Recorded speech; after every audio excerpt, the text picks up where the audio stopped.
Deacon Dennis. Hi, Father.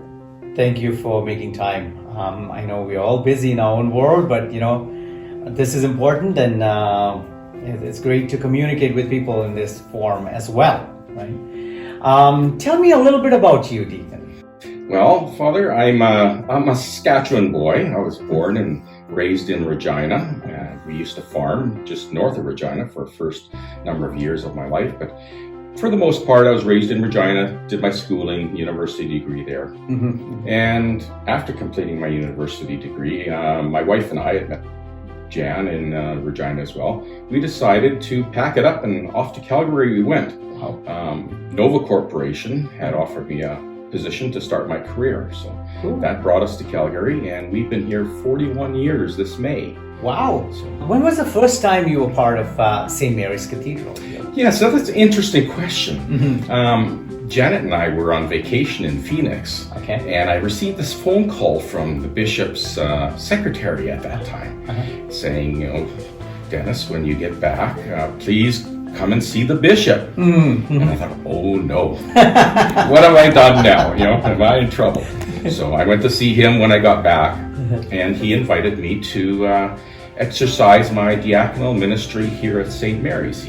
His words were, I think it's time the cathedral had another deacon. Okay. So that brought me to St. Mary's, and I'm in my 12th year now here at St. Mary's. Yeah, I've been truly blessed to have worked with so many good priests who appreciate what the diaconal ministry can bring to the parish as well. That's awesome, and we are so glad to have you here. And in 12 years, that's a long time, and it's good. Like you've known this community, you've known the people of God here. So, is there any interesting story that you want to share about your ministry here or about the cathedral? Yes, one particular situation stands out for me. It happened on my first or second weekend being here at the cathedral. I came in and I was helping prepare everything for Mass. This would be the Saturday 5 o'clock Mass. Getting everything ready, and in comes this homeless fellow pushing his shopping cart, just loaded to the gills. He pushed it through the front doors of the cathedral and promptly parked it in between that area. I refer to it as the narthex. And then he came in through the other doors, pulled up a chair, sat it right by the glass doors so he could keep an eye on his shopping cart. So I went over and introduced myself to him and asked him, what's up? And he says, I hope you don't mind. I need to sit here to keep an eye on my goods. Okay, interesting. Wow. I learned later his name was Kipper, and he was a regular there. I got to know him really well. Quite a fine fellow. Oh. Now, about 10 minutes later, a more well-to-do fellow came in. And I noticed, because it caught my eye, he was driving one of these newer models like a BMW or Audi, and he parked right in front of the cathedral. And I thought, okay, I have to go talk to him because that's a no parking zone. It's for loading. So I went, and again, he had come in. He sat right in the back pew in the main aisle. And I asked him, excuse me, sir, but I think you might have to move your vehicle because that's a loading zone. And he says, I hope you don't mind. He says, I just got my new car today and I need to keep an eye on it. So I looked at this, I said, wow, what an intriguing perspective here. The cathedral, the demographics of this parish, you've got the low of the low, you've the homeless fellow, you've got the wealthy on the other end of the spectrum, both sitting in the cathedral, watching and protecting their wheels. I found it so neat. Thank you. That's an interesting story that you have you shared. You've been here for so many years, and you've seen how this parish has grown. Where do you see our parish, let's say, in 5 years from now, in the long term? That's a good question as well, Father. Especially with us having been through this pandemic. It's been a tough couple years. Everything's shutting down. I've seen how it impacted people, the inability to actually come and exercise their faith within a community perspective.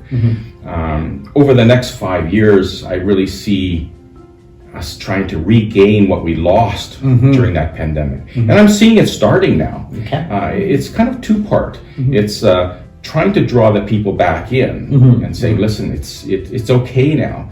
We can relax a little bit. We can come back. We can start worshiping together again. And then aside from that, it's also change in perspective and change in attitude of how we, how would you call it, deliver our services as a faith community. So you coming in as the new rector, for instance, you've got new ideas. You're helping us organize, getting us set and prepared for all that work that's going to have to be done so that we don't do it in a haphazard way. It's done very organized fashion, draw the people in, make use of their talents and gifts that they bring to the cathedral and to the diocese for that matter. So in the next 5 years, I really see a reinvigoration of this cathedral parish. So that's what I'm hoping for anyway. That's awesome. Yes. And to reinvigorate our parish, we need people, right? So do you have any message for the people that are not active yet? They are like, maybe they are afraid or they don't know, they haven't been asked. Do you have any message for them directly? Yes. So my message would be, don't be afraid to step forward and to get involved. You have talents that can be used in the service of God each and every day. You may sing, you may be able to read, what have you. There is a position in one of our ministries for you. And together as a faith community, we can take care of the vulnerable, we can take care of ourselves in terms of making sure that our faith journeys are kept nice and straight on the path as well. So get involved. The church is not the building, the church is us, the people. And the more little bits that we all chip in, all adds up into one huge endeavor. Thank you, thank you.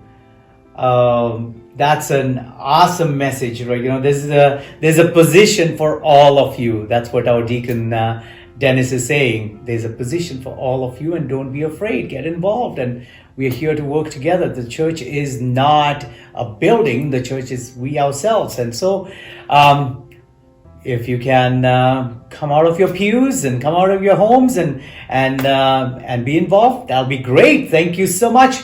Thank you, Deacon. Thank you for your message. Thank you for your kind words. Thank you, Father. God Have bless. a great day. Yeah, Take care. thank you.